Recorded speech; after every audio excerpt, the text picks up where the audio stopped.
New sponsor by Lords Furniture. Sunitibala সদর উচ্চ বালিকা বিদ্যালয়ের প্রধান শিক্ষিকার অপমানের ভিডিও ভাইরাল হতে ইতিমধ্যেই প্রতিবাদে নেমেছে বিভিন্ন রাজনৈতিক দলসহ অরাজনৈতিক মঞ্চ। বৃহস্পতিবার সন্ধ্যায় জলপাইগুড়ি শহরের প্রাণকেন্দ্র কদমতলা মোড়ে জলপাইগুড়ি শিক্ষা বাঁচাও মঞ্চের পক্ষ থেকে একটি বিক্ষোভ পথসভার আয়োজন করা হয়। বিভিন্ন বক্তারা তাদের এই ঘটনার পরিপ্রেক্ষিতে বক্তব্য রাখেন।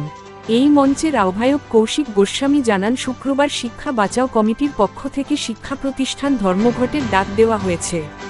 পাশাপাশি জেলা বিদ্যালয় পরিদর্শক উচ্চ মাধ্যমিককে স্মারকলিপি প্রদান করা হবে। ফুটেজের ভাইরাল ভিডিও দেখলাম, যদিও তার সত্যতা আমরা জানি না। আমরা দাবি করছি এ ঘটনার সত্যতাকে অবিলম্বে যাচাই করে যারা দোষী বা যে দোষী তাকে উপযুক্ত সাজা দিতে হবে। পাশাপাশি আমাদের শহরের যে সংস্কৃতি, আমাদের শহরের যে ব্যবস্থা, শিক্ষা জগতের যে ব্যবস্থা, সেই জায়গায় দাঁড়িয়ে আমরা এই প্রত্যাশা রাখি যে আমাদের শহর জলপাইগুড়ি শহর শিক্ষা সংস্কৃতি সম্পন্ন শহর।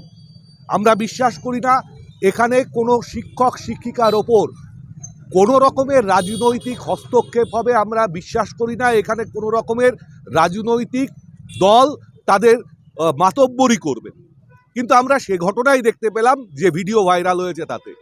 এই অবস্থায় দাঁড়িয়ে যে ঘটনা জলপাইগুড়ি আগে দেখেনি, সেই ঘটনার সাক্ষী হওয়াতে আমরা জলপাইগুড়ির যারা শিক্ষা অনুরাগী মানুষ, যারা শিক্ষক, যারা শিক্ষিকা, যারা শিক্ষাকর্মী, যারা শিক্ষা দরদী সাধারণ মানুষ, তারা প্রত্যেকে বিক্ষোভে ফেটে পড়েছেন।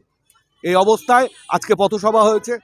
আগামীকাল শিক্ষা প্রতিষ্ঠান ধর্মঘটের ডাক দেওয়া হয়েছে এবং তারই সাথে ডিআই অফিস অভিযান ও ডিএমকে ডেপুটেশনের কর্মসূচি রয়েছে, এসডিওকে ডেপুটেশনের কর্মসূচি। মূল দাবি দুটো থেকে তিনটে। প্রথম দাবি, যেটা 1 নম্বর দাবি, সেটা হচ্ছে যে ভিডিও ভাইরাল হয়েছে তার সত্যতা যাচাই করতে হবে।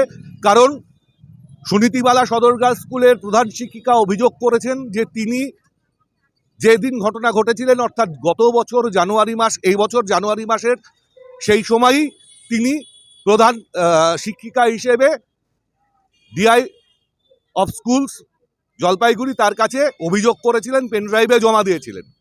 শিক্ষা দপ্তর কি ঘুমোচ্ছিলেন? আর একটা জানুয়ারি আসতে চলেছে, শিক্ষা দপ্তর কি করলেন? অর্থাৎ শিক্ষক শিক্ষিকা শিক্ষাকর্মী, একজন মহিলা শিক্ষিকা, তার কর্মক্ষেত্রে কোনো রকমের নিরাপত্তা নেই। এই সমস্ত মূল দাবি হচ্ছে এটাই, কর্মক্ষেত্রে নারীদের নিরাপত্তা সুনিশ্চিত করতে হবে। আরজি করের ঘটনা আমাদের কাছে এখনও জলজান্ত।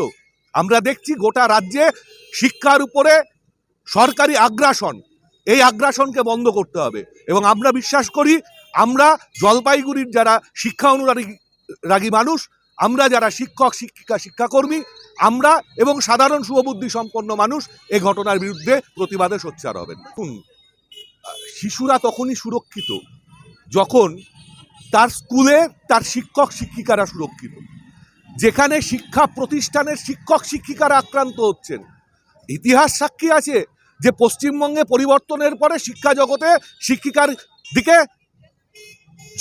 জলের জগ ছুঁড়ে মারা হয়েছে।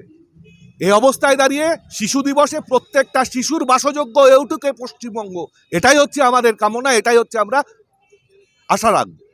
জলপাইগুড়ি মার্চেন্ট রোড আরবি দে কমপ্লেক্স সুবর্ণা, এখানে আপনারা পেয়ে যাবেন রকমারি গিফটের সম্ভার। বার্থডে পার্টি হোক কিংবা অ্যানিভার্সারি, আপনার প্রিয়জনের জন্য সমস্ত রকমের গিফট পেয়ে যাবেন সুবর্ণাতে। 36 বছরের পুরনো প্রতিষ্ঠান জলপাইগুড়ি মার্চেন্ট রোড আরবি দে কমপ্লেক্স সুবর্ণা। আজই চলে আসুন সকলের প্রিয় প্রতিষ্ঠান জলপাইগুড়ি সুবর্ণা।